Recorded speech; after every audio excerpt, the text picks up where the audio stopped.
Hi எல்லோருக்கும் வணக்கம். எல்லாரும் எப்படி இருக்கீங்க? இன்றைக்கி நம்ம சேனலில் ஒரு குக்கிங் ரெசிபி தான் பார்க்க போகிறோம். 1 pot ரைஸ், கொத்தமல்லி தேங்காய் பால் சாதம். குயிக்காக பண்ணிடலாம். அதுக்கு என்னென்ன இன்க்ரீடியன்ட் தேவைங்கிறத பார்த்துட்டு வந்துடுவோமா?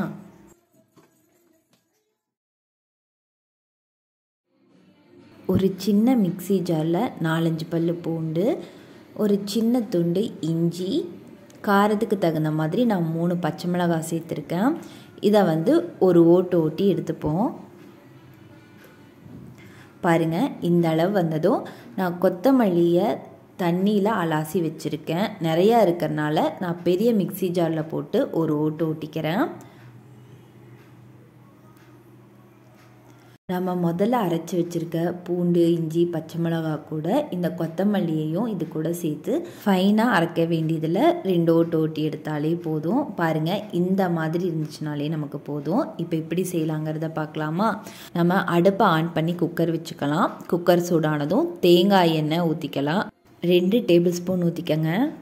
எண்ணெய் சூடானதோ பிரியாணி இலை, ஒரு துண்டு பட்டை, 2 ஏலக்காய் சேர்த்துக்கங்க. இது கூடவே கீறி வச்சுருக்கிற 2 பச்சை மிளகாயும் சேர்த்திக்கிறேன்.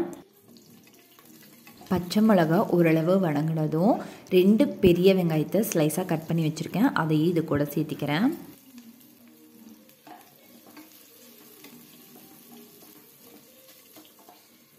பெரிய வெங்காயம் கண்ணாடி பதத்தளவு வெந்ததும் ஒரு மீடியம் சைஸ் தக்காளியை கட் பண்ணி வச்சுருக்கேன். அதையும் இது கூட சேர்த்திக்கிறேன். தக்காளி 50% வதங்கினதுக்கப்புறம் நம்ம அரைச்சி வச்சுருக்க பேஸ்ட்டை இது கூட ஆட் பண்ணிக்கலாம். இதுலேயே இன்னொரு மெத்தட் என்னென்னா, வெங்காயம் வதங்கினதுக்கப்புறம் இஞ்சி பூண்டு பேஸ்ட்டு போட்டு பச்சை வாடை போனதுக்கப்புறம் தக்காளி, இந்த கொத்தமல்லி, பச்சை மிளகா அரைச்ச பேஸ்ட்டை சேர்த்துக்கலாம். அந்த மாதிரியும் ட்ரை பண்ணலாம். கொத்தமல்லி பேஸ்ட் பச்சை வாடை போகிற வரைக்கும் வதங்கட்டும். இப்போ தண்ணியெல்லாம் சுண்டி நல்லா பச்சை வாடையெல்லாம் போயிடுச்சு. இப்போ நம்ம தேவையான அளவு தண்ணி ஊற்றிக்கலாம். நான் 2 டம்ளர் அரிசி ஊற வச்சுருக்கேன்.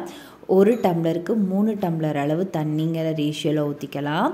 நான் 2 டம்ளர் அரிசி ஊற வச்சுருக்கேன்னு சொன்னேன். 1 டம்ளருக்கு 3 டம்ளர் அளவு தண்ணி, மீதி 3 டம்ளர் நான் தேங்காய் பால் ஆட் பண்ணிக்கிறேன். கடைசியாக தேவையான அளவு உப்பு போட்டுக்கிறேன். ஒரு கொதி வந்ததுமே நம்ம வாஷ் பண்ணி வச்சுருக்க அரிசியை இது கூட ஆட் பண்ணிக்கலாம்.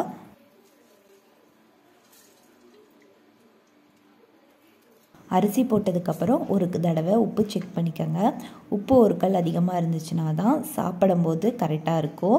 ஃபைனலாக மூடி போட்டு மூடி வச்சுக்கிறேன். 3 விசில் வந்ததுமே ஆஃப் பண்ணிடுங்க. குக்கர் ப்ரெஷர் ரிலீஸ் ஆனதுமே நம்ம மூடி ஓப்பன் பண்ணி சாதம் எப்படி வந்திருக்குன்னு பார்க்கலாம்.